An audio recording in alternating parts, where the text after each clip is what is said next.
Shalom and greetings, Bnei Yisrael. My name is Tal, and in this video, I will be discussing the missing years of the Hebrew calendar. There are a number of chronological discrepancies between rabbinic dating used for the modern Hebrew calendar and biblical and conventional chronology. These chronological discrepancies, are collectively known as the missing years. The first discrepancy is the date for the second siege of Jerusalem. Per rabbinic tradition, the first temple was destroyed in 3338 Anno Mundi. Anno Mundi meaning year of the world or year since creation. Biblical and Babylonian chronology, however, places this date at 3358 AM. AM is the acronym for Anno Mundi. And this creates a discrepancy of about 20 years. The second discrepancy is, per rabbinic tradition, the number of years between the destructions of the first temple and the second temple is 490 years. According to conventional chronology, however, this number of years is actually 656 years, creating a discrepancy of about 166 years. The third discrepancy arises when rabbinic tradition records only 53 years of Persian rule over the Bnei Yisrael.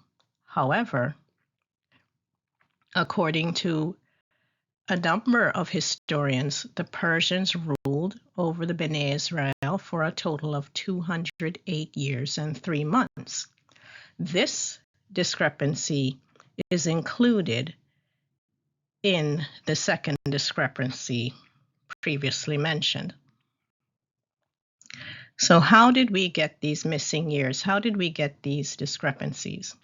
It starts with possibly the interpretation of a body of work called the Seder Olam Rabbah, or Great Order of the World.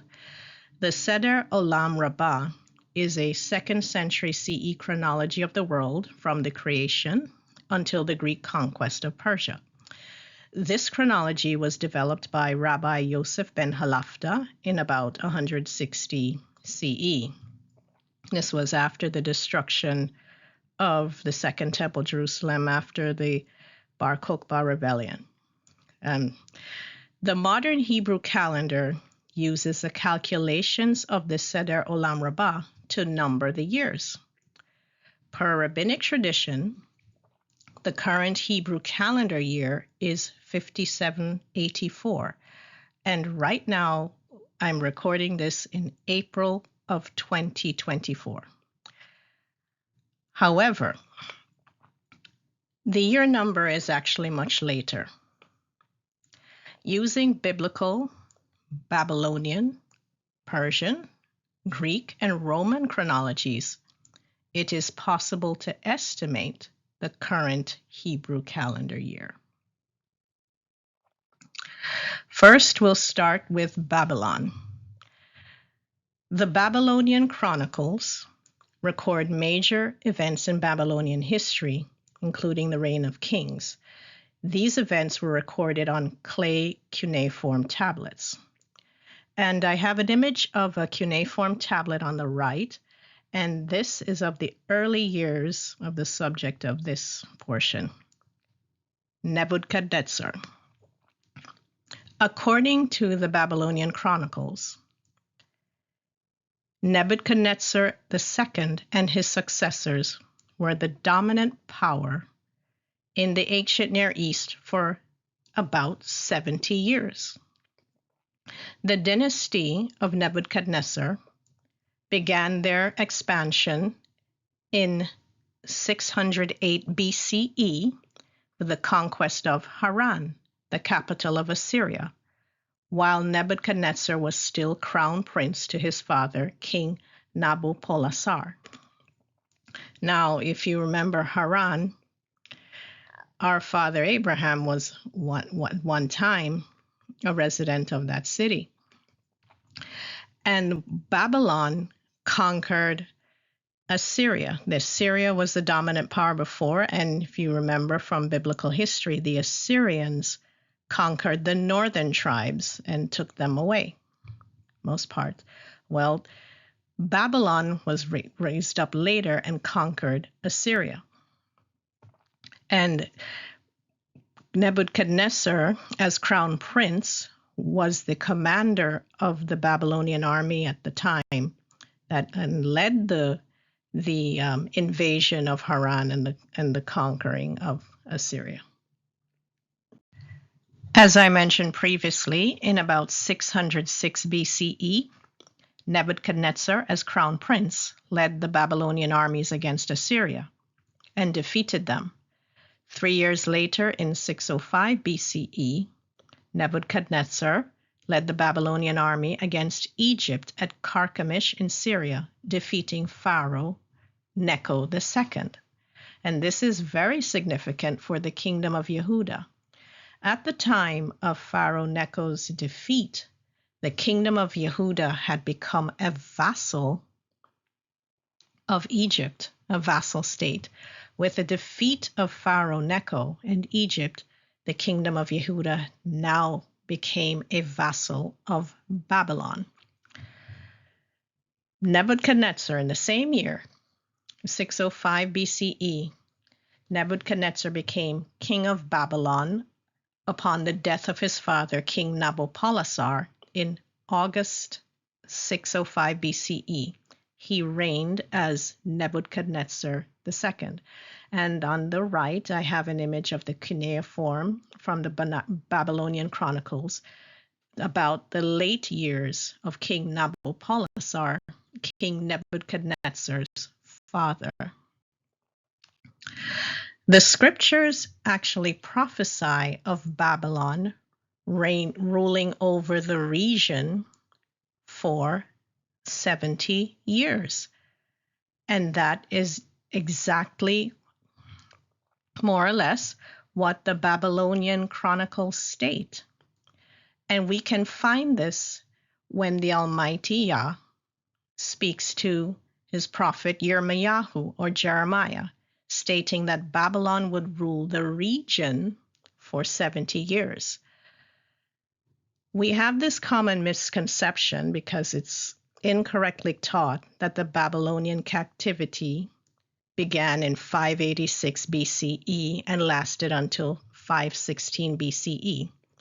And we say that it's often taught that the exile of the residents of the kingdom of Yehuda was 70 years, but this is not so.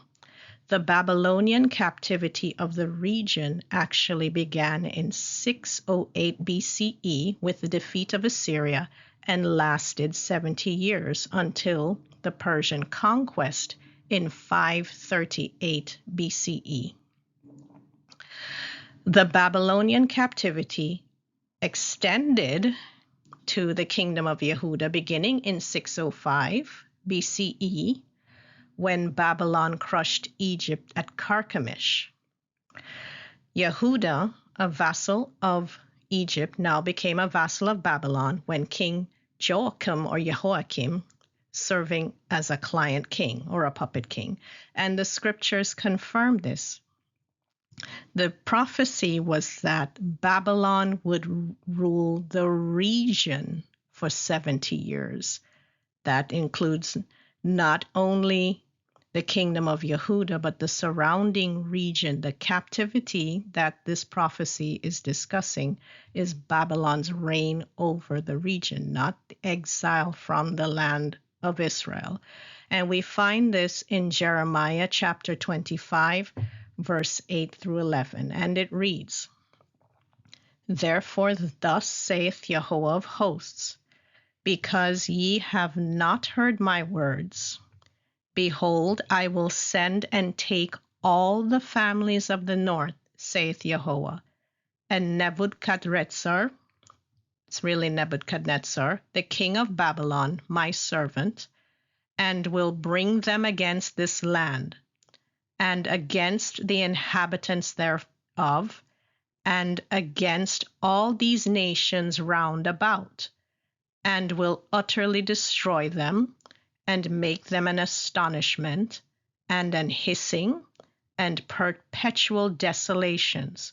Moreover, I will take from them the voice of mirth, and the voice of gladness, the voice of the bridegroom, and the voice of the bride, the sound of the millstones, and the light of the candle. And let's emphasize verse 11. And this whole land shall be a desolation and an astonishment, and these nations shall serve the king of Babylon 70 years. The 70-year prophecy wasn't just Israel being taken out of the land for 70 years. The 70-year prophecy began much earlier in 608 BC and included the surrounding nations serving the king of Babylon for 70 years total.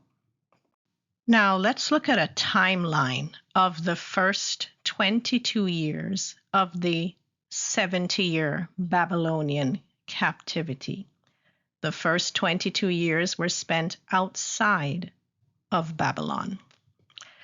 First, we start with Babylon conquers Assyrian capital, Haran, in 608 BCE.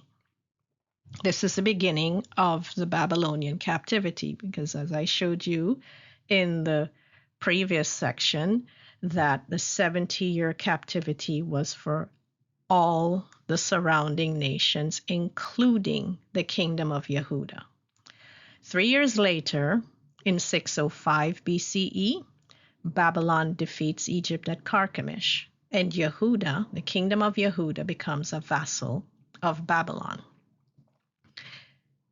8 years later, the king, Jehoiakim, decides to rebel against Babylon, and this causes the first siege of Jerusalem or Yerushalayim. King Jehoiakim is killed.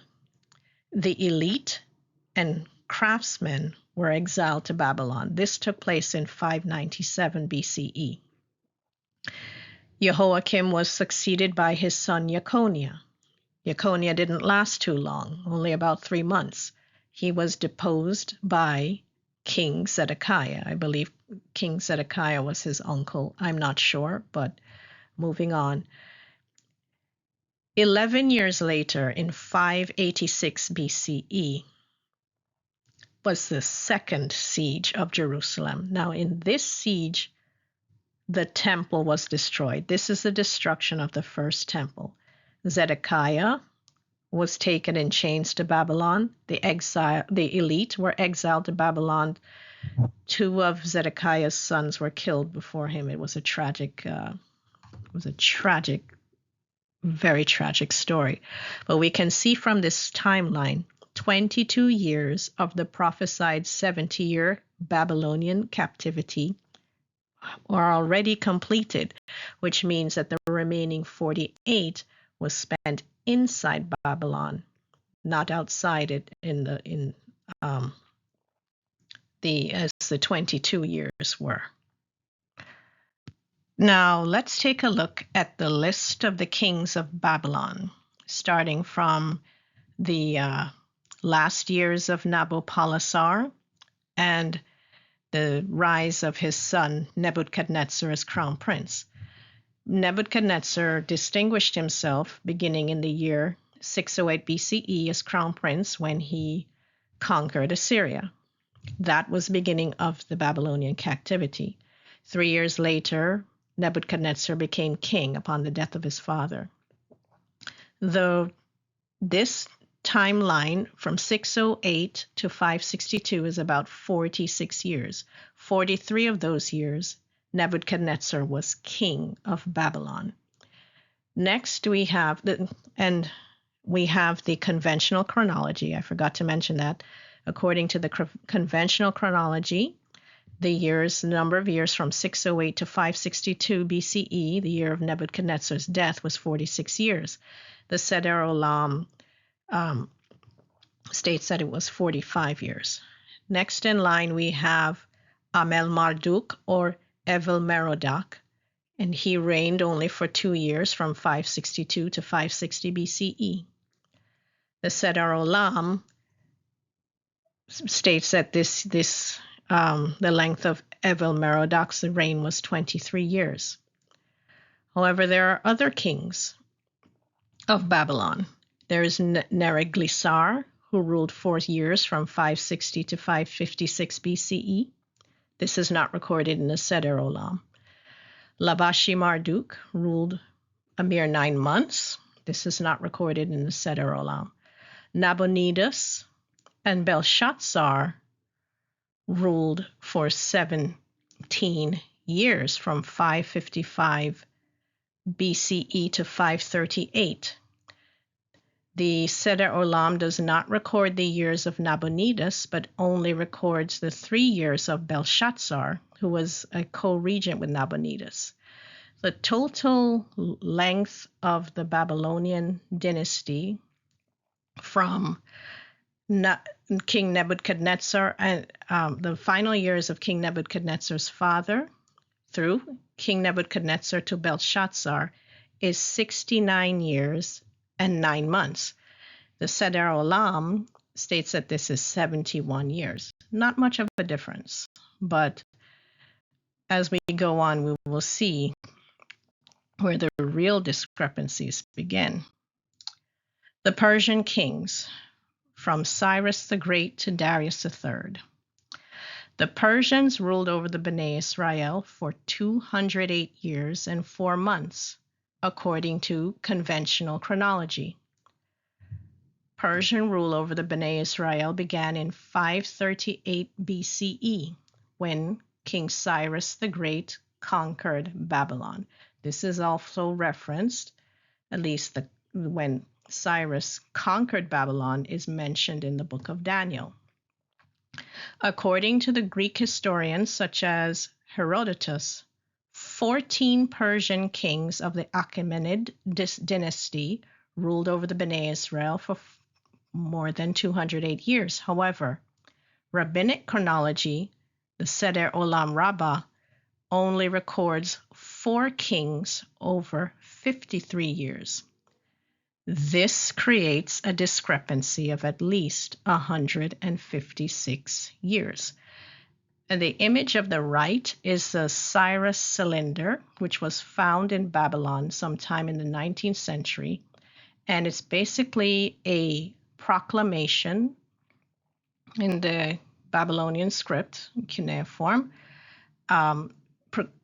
proclaiming Cyrus as king of Babylon, the legitimate king of Babylon, after he moved in and knocked out Nabonidus and his son Belshazzar. And it also mentions that Nabonidus was not a particularly righteous man, and how great Cyrus was and how righteous he was. And it really shamed Nabonidus. And moving on. Now we begin with the Achaemenid dynasty. These are the Persian kings. We're starting with Cyrus the Great. His reign over the Bnei Israel began in 538 BCE with the conquest of Babylon, and he reigned for 9 years until his death in 529 BCE. Cyrus actually became king of Persia in 559 BCE. He became king of Babylon in 538 BCE due to a number of military campaigns, and he ended up ruling over a vast territory. His reign is recorded in conventional chronology as being 9 years. The Seder Olam, however, only records 3 years. Cyrus was succeeded by Cambyses II. According to conventional chronology, Cambyses II ruled 7 years and 5 months. The Seder Olam puts the length of Cambyses II's reign to 14 years. Then we have a 7-month period ruled in Persia, the Persian Empire being ruled by the Magi. The Seder Olam does not record this. Next, we have the rule of Darius the First, or Darius the Great. He reigned for 36 years, from 522 to 486 BCE. The Seder Olam also records 36 years. Now, the rest of the kings are not even mentioned in the Seder Olam. First, we have Xerxes the Great, who ruled for 21 years from 486 to 465 BCE. We have Artabanus, who ruled for 7 months. Artaxerxes I, also known as Artaxerxes the Great, who ruled for 41 years from 465 to 422. This is the Artaxerxes believed to be mentioned in the book of Ezra. And this could actually be the king Ahasuerus mentioned in the book of Esther. Artaxerxes I was succeeded by Xerxes II, who only ruled 2 months. He was then succeeded by Sogdianus, who ruled 7 months. And now we're at 423 BCE. He was succeeded by Darius II, who ruled 19 years from 423 to 404 BCE, succeeded by Artaxerxes II, who ruled 46 years, then succeeded by Artaxerxes III, who ruled 21 years, followed by Artaxerxes IV, who ruled 2 years, and finally Darius III, who ruled 5 years. Darius III was the last king of the Achaemenid dynasty, which was conquered by the Greeks. The total length of the reign of Persia over Bnei Israel, recorded by conventional chronology, is 208 years and 4 months. The Seder Olam only records 53 years. Was this discrepancy in the number of years a scholarly misunderstanding? A number of scholars attribute the discrepancy between rabbinic dating and conventional chronology to a misunderstanding of the Seder Olam by rabbinic scholars in the 3rd and 4th century CE, including Rabbi Hillel II. I mentioned in a previous video that it was Rabbi Hillel II who developed the modern Hebrew calendar. In the Seder Olam Rabbah, Rabbi Ben Halafta only focused on the Persian kings mentioned in the scriptures. Later rabbinic scholars may have misinterpreted the 53 years referenced in the scriptures or referenced in the Seder Olam as the actual number of years of the Persian captivity. And now we're going to piece together the number of years from at least Adam until the present day using the chronology of the Bible, among other things. Starting from Adam, we give his year 1 Anno Mundi. From Adam to the flood is 1656 years, followed by the birth of Shem's son Arpachshad, 2 years.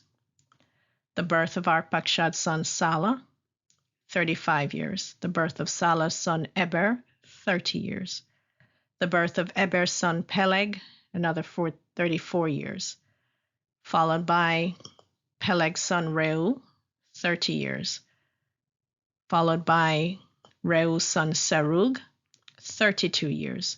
Serug's son Nahor, 30 years. Nahor's son Terah, 29 years. And Terah's son Abraham, 70 years. From Adam to Abraham, we have a total of 1,948 years, 1948 AM, which according to the conventional year would be 1996 BCE.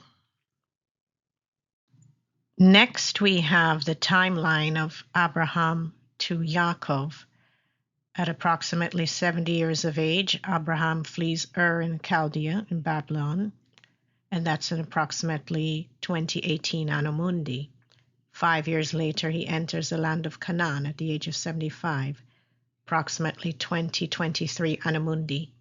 24 years later, at the age of 99, he is circumcised, and the Almighty establishes the covenant with him. That took place in approximately 2047 Anno Mundi. And 1 year later, we have the birth of Yitshaq, or Isaac, in the year 2048 Anno Mundi, when Abraham is 100 years old. 37 years later, we have the death of Sarah in 2085 Anno Mundi. 3 years later, Yitshaq marries Rebecca in 2088 Anno Mundi. It took some time for Yitshaq and Rebecca to have children, and that was about 20 years, with the birth of Yaakov and Esau in 2108 Anno Mundi. The next event is Yaakov flees to Laban. Now, this is a calculated age. Yaakov is not a young man when he flees to Laban after deceiving his father Yitshaq into giving him the blessing. We calculate Yaakov's age based on the narrative of Genesis. We know that Yaakov was 130 years old when he entered Egypt. Joseph was 39 years old. So if we subtract 39 from 130, we get to 91 years. And we know that prior to the birth of Joseph, Yaakov served Laban approximately 20 years. The first term of 7 years for Leah, the second term of servitude of 7 years for Rachel or Rachel, and a third term of 6 years for cattle. So, and back at subtracting the 20 years from 91, we get 71. So again, after 71 years, Yaakov flees to Laban in approximately 2179 Anno Mundi. He completes his first term of servitude for Leah, 7 years, taking us to 2186 Anno Mundi, and completes a second term of servitude for Rachel, 7 years, taking us to 2193 Anno Mundi. Now we look at the timeline from Yaakov to Moses. As we mentioned previously, Yaakov completed 3 terms of servitude for Laban. Now, beginning with the last term of servitude, which Yaakov completed for Laban, this was for cattle, and that we had 6 years, and now we arrive at 2199 Anno Mundi. That same year that Yaakov completed his servitude for Laban, Joseph is born. And then Yaakov flees Laban. 17 years later, Joseph is sold into slavery in approximately 2216 Anno Mundi. 13 years later, Joseph becomes vizier of Egypt in 2229 Anno Mundi. Then we have the 7 years of plenty in Egypt in 2236. 2 years later, that's 2 years into the 7 years of famine, Yaakov and his family moved to Egypt in approximately 2238 Anno Mundi. 17 years later, Yaakov dies at 147 years, and that would be the year 2255 Anno Mundi. 54 years later, Joseph dies at 110 years, and that is 2309 Anno Mundi. Now, the time span to the birth of Moses is a calculated value. We know that the Bnei Yisrael were in Egypt for 215 years, up to the time from Yaakov moved to Egypt to the death of Joseph. Israel was in Egypt about, I would say, 71 years. Now, and Moses left Egypt at the age of 80 years. So if we subtract 80 from 215, we come to 135, and we minus 71 from 135. We get the time span from the death of Joseph to the birth of Moses, which is 64 years in approximately 2373 Anno Mundi. 40 years later, in 2413 Anno Mundi, Joseph flees Egypt after killing the Egyptian that was beating on the Hebrew servant. Next, we have the timeline from the Exodus to the destruction of the first temple. After 40 years in exile, Moses returns to Egypt, and and Abba uses him to liberate the Bnei Yisrael from Egypt, and that took place in approximately 2453 Anno Mundi. The Bnei Yisrael sojourn in the wilderness and enter the promised land 40 years later in approximately 2493 Anno Mundi. 440 years later, King Solomon starts construction of the first temple in 2933 Anno Mundi. The text tells us that it was 480 years from the Exodus that the construction of the first temple began. If we add 40 years in the wilderness plus 440 years, we get 480 years. It took 7 years to complete the first temple, bringing us to 2940 Anno Mundi. Next, a key date, 608 BCE. If we add 396 years from the completion of the first temple, we arrive at 3336 Anno Mundi, and that is the year that the Babylonians crushed the Assyrians at their capital Haran. Assyria was destroyed. 3 years later, the Babylonians defeat Egypt at Carchemish, and that would be 3339 Anno Mundi, or 605 BCE. 8 years later, the Babylonians lay their first siege against Yehuda and Jerusalem in approximately 3347 Anno Mundi, or 597 BCE. 11 years later, the Babylonians lay their second siege against Jerusalem and Yehuda and ultimately destroy the first temple, and that took place in 3358 Anno Mundi, or 586 BCE. Moving right along, Nebuchadnezzar, this is after the destruction of the first temple. Nebuchadnezzar reigns for 24 more years. He dies in Anno Mundi 3382, or 562 BCE. We have the combined reigns of Amel Marduk, or Evil Merodach, and Labashi Marduk, which is 6 years and 9 months, taking us to Anno Mundi 3389, or 555 BCE. We have the co-regency of Nabonidus and Belshazzar for 17 years, and takes us to Anno Mundi 3406, or 538 BCE. 538 BCE, Cyrus moves in and kicks down the Babylonians. The Persians rule for 208 years and 4 months.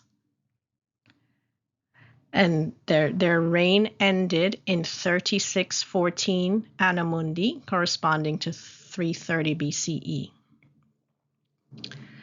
Now we have the era of the Greeks. After 163 years of Greek rule, we have the Maccabean Revolt. This takes place in Anno Mundi 3777, or 167 BCE. 2 years later, the Maccabean Revolt is successful. This is 3779 Anno Mundi, 165 BCE. The Maccabees rule for 24 years until the rise of the Hasmonean dynasty. and that takes place in 3803 Anno Mundi, or 141 BCE. The Hasmonean kingdom rules for 78 years, and it was a shaky reign. In order to protect themselves from the Greeks, the Hasmonean kingdom sought help from the Romans. And once you invite the Romans in, they never leave. So during the time of the Hasmonean reign, they had Roman protection to protect them from the Greeks, but Rome decided to annex the Hasmonean kingdom of Judea, or Yehud, in 78 years later in 3881 Anno Mundi. Now moving much more quickly from Herod the Great to the present day. 27 years after Rome annexed Judea, or Yehud, Herod is named as client king, and that occurred in 36 BCE, Anno Mundi 3908. He's named as client king, but he still had to deal with the Hasmoneans, and 3 years later he kicks them out in 3911 Anno Mundi, or 33 BCE. 30 years later, after Herod is the undisputed client king, was still a puppet of Rome, Yeshua the Messiah is born. And this takes place in 3 BCE, Anno Mundi 3941. About 18 months later, 1 year and 6 months, Herod the Great dies. If you remember from the narrative, Yeshua was a toddler when the Magi visited. And after the Magi visited, the angel, I believe, Gabriel, advised Joseph to take Mary and Joseph and flee into Egypt because Herod the Great wanted to kill Yeshua. He saw him as a threat. We know that Herod died in 1 BCE. Some sources say 4 BCE, but other sources say he actually died in 1 BCE when Yeshua was about 18 months old. 28 years and 6 months later, Yeshua starts his ministry in the fall of Anno Mundi 3971, corresponding to 26 CE. Now we're in the Common Era, or AD. 3.5 years later, that's 3 years and 6 months, Yeshua dies. And this takes place on the 14th of Abib, 3975 Anno Mundi, 30 CE. And the actual date is believed to be April 3rd, 30 CE, which corresponds to a 14th of Abib occurring on a Wednesday. 39 years and 6 months later, this is after Yeshua died, is resurrected, he ascended back into heaven. Jerusalem is destroyed and left desolate. The Romans pretty much finished doing this in August, September of 70 CE. And that would correspond to Anno Mundi 4014. And from the desolation to the present day, we add 1,953 years and 6 months. We come to April 2024 CE, which is 5968 Anno Mundi. Okay, well, thank you for bearing with me through those calculations to get to this point. This is an estimated Hebrew calendar year based on the information in the scriptures and other contemporary sources, like the Babylonian chronicles, Persian records, the Greek records, and Roman chronologies of patriarchs, kings, and emperors. Only Father knows the correct year. Now, based on those sources, as of April 2024, the year should be 5968. Again, this is just an estimate, but using the sources that we have in the scriptures and contemporary sources, we can come close. There are others who say the year is earlier than that. It should be 5949. Others say that it's later. Some use the Enoch calendar. Some use the Book of Jubilees. I've only read the Book of Jubilees once, and that was many years ago. I have not done an in-depth study of the Book of Jubilees, but it would be interesting to find out what information is in there. There is a tradition that says that Messiah would come again in the 6,000th year, Anno Mundi. As you can see, we're 32 years away from that. I hope we don't get dragged out that long. I hope this age ends very soon. I hope Messiah returns very soon. And based on what we're seeing now happening in the Middle East between Israel and Iran, I don't believe we're going to be in this age much longer. Only Father knows the day when he will send Messiah Yeshua again. But right now, all we can do is look up, for our redemption draweth nigh. And if you're like me, you know that the scriptures tell you that the new year should be celebrated in the spring. And since we just recently had a new year, I want to wish you all a happy 5968. May this year be a good year for you. And with that being said, please like and share our videos and subscribe to our channel. Please click on the notification bell to receive notifications when we post new videos.